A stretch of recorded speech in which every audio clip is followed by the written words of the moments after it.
Okay, let's start without wasting time. So हम लोगों ने क्या करा है, वीकली एनालिसिस स्टार्ट करी, चाहे वो इकोनॉमी से रिलेटेड हो, वर्ल्ड वाइड रिलेटेड हो, स्टॉक मार्केट से रिलेटेड हो, सो दैट आपकी थोड़ी नॉलेज इंक्रीज हो सके। तो सबसे पहले अगर मैं अपडेट की बात करता हूँ तो आता है आरबीआई का, जो आज मीटिंग था उसका अपडेट जो निकला है, उसने कोई रेपो रेट चेंज नहीं किया है। हालांकि अगर आप ध्यान से देखोगे तो आरबीआई ने क्या किया है, बहुत ही मीठी जबान में थोड़ा सा बोला है। मतलब उन्होंने क्या कहा है कि जीडीपी कम होने के आसार हैं, या फिर आपका आने वाले टाइम में आपका रेपो रेट बढ़ाएंगे।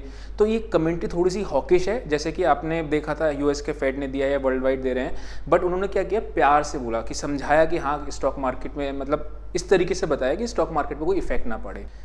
देन नेक्स्ट अपडेट आता है आपका एचडीएफसी बैंक और एचडीएफसी के मर्जर का। मर्जर में बहुत ज़्यादा सिनर्जी गेन था, मतलब दोनों ही बैंक एक हो जाएंगे, ऑपरेशन एक हो जाएंगे, हर चीज़ एक हो जाएगी।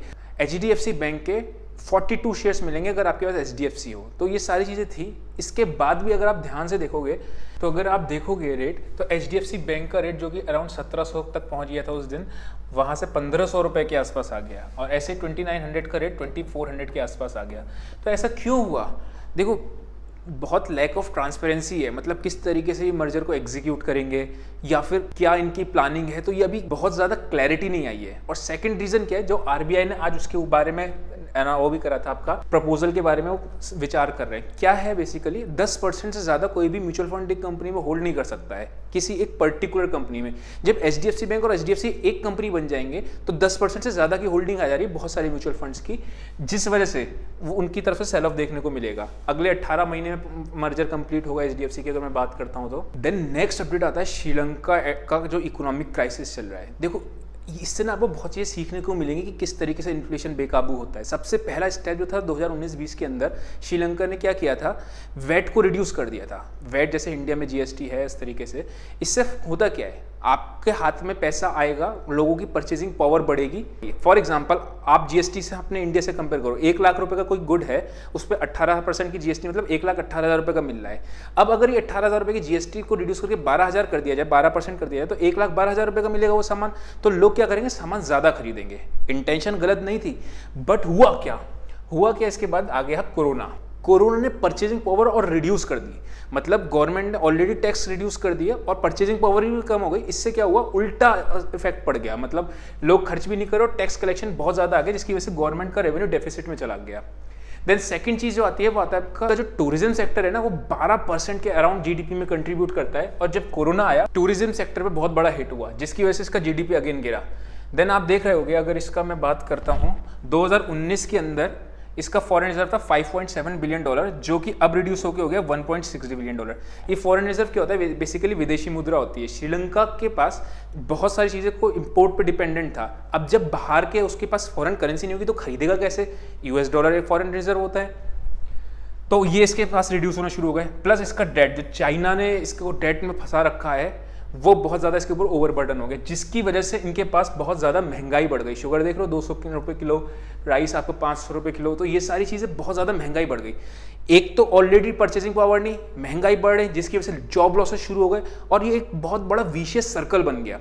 ये किसी भी कंट्री के लिए बहुत ही खराब होता है। राइट नाउ श्रीलंका के पास ये हालत है कि लोगों के पास खाने को नहीं है, अनएम्प्लॉयमेंट इतना ज़्यादा बढ़ गया, फॉरेन रिजर्व नहीं है, डेट बहुत ज़्यादा है, बहुत ज़्यादा हालत ख़राब है वहाँ पे। अगर मैं बात करूँ तो गवर्नमेंट की इंटेंशन गलत नहीं थी, बट समहाउ जो टाइमिंग्स था वो बहुत गलत हो गया। देन नेक्स्ट जो अपडेट आता है वो आपका पावर सेक्टर का। पावर सेक्टर आप देखोगे, अदानी पावर है, टाटा पावर है, आई एक्स टर्न पावर, सबके सब एक हफ्ते में 15%, 20%, 25%। अदानी पावर तो बहुत ज़्यादा अपर सर्किट लगाया। बट पावर सेक्टर में ऐसा अचानक से क्या हुआ, बिजली की जो खपत है वो आने वाले टाइम में बहुत ज़्यादा बढ़ने वाली है। ईवीज आएगा तो इलेक्ट्रिसिटी की ज़रूरत पड़ेगी ही पड़ेगी। तो उस केस में क्या है, और ऊपर से पावर महंगाई बढ़ रही है, तो ये पावर के अपने रेट भी बढ़ाएंगे।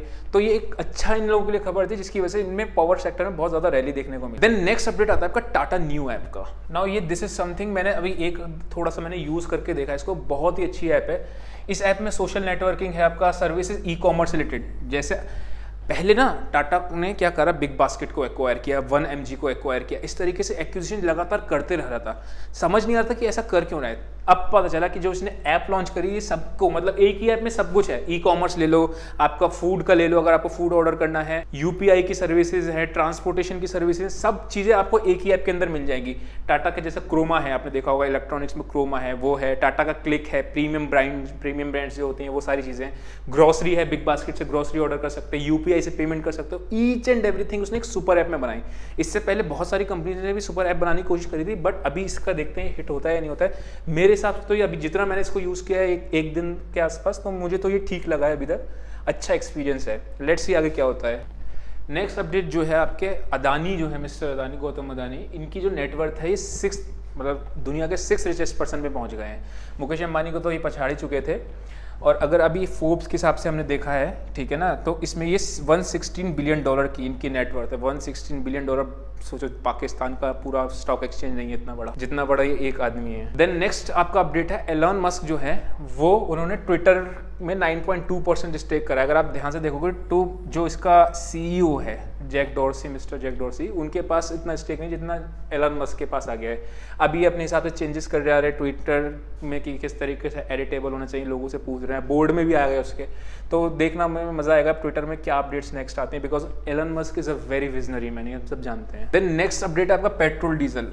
अब नाउ मेरे को अंदाजा था कि ये इलेक्शन के रिजल्ट आने के 10 मार्च से बढ़ना शुरू हो जाएगा, एक बार में बढ़ा देंगे, बट इन्होंने क्या किया, थोड़ा लेट बढ़ाया और धीरे धीरे ऑलमोस्ट हर दिन 80 पैसे से रेट बढ़ रहा है। तो पेट्रोल डीजल तो अब क्या ही बताएं, आपको पता ही है ना।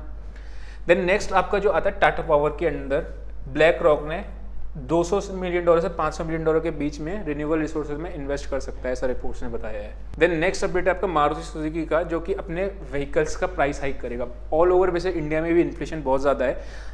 शशिकांत दास ने भी, जो हमारे आरबीआई के गवर्नर हैं, उन्होंने भी बताया है कि इन्फ्लेशन जो है वो थोड़ा सा समस्या है, पूरी वर्ल्ड वाइड चल रही है।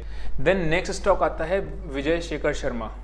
ना विजय शेखर शर्मा की अगर मैं बात करता हूँ तो एज अ प्रमोटर अनडाउटेडली बहुत अच्छे प्रमोटर है। कंपनी कैसा परफॉर्म कर रही है नहीं कर रही है वो secondary, but 10 on 10 marks on promoter if you are looking at a promoter basis, because ये अपने आप में बहुत बड़ा स्टेटमेंट होता है कि मैं अपने स्टॉक ग्रांट छोड़ दूंगा अगर शेयर प्री आईपीओ प्राइस पे नहीं गया।